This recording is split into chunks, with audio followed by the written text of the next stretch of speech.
तुकोबरांची पायांची माती सुद्धा विठ्ठल विठ्ठल म्हणत होती. माती विठ्ठल विठ्ठल म्हणत होती, पण आपण विठ्ठल विठ्ठल का म्हणत नाही?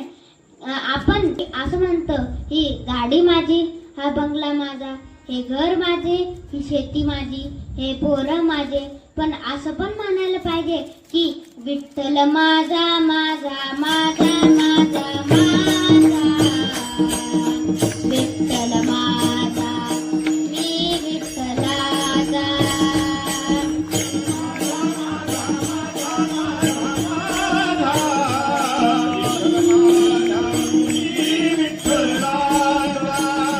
विठ्ठल माझा माझा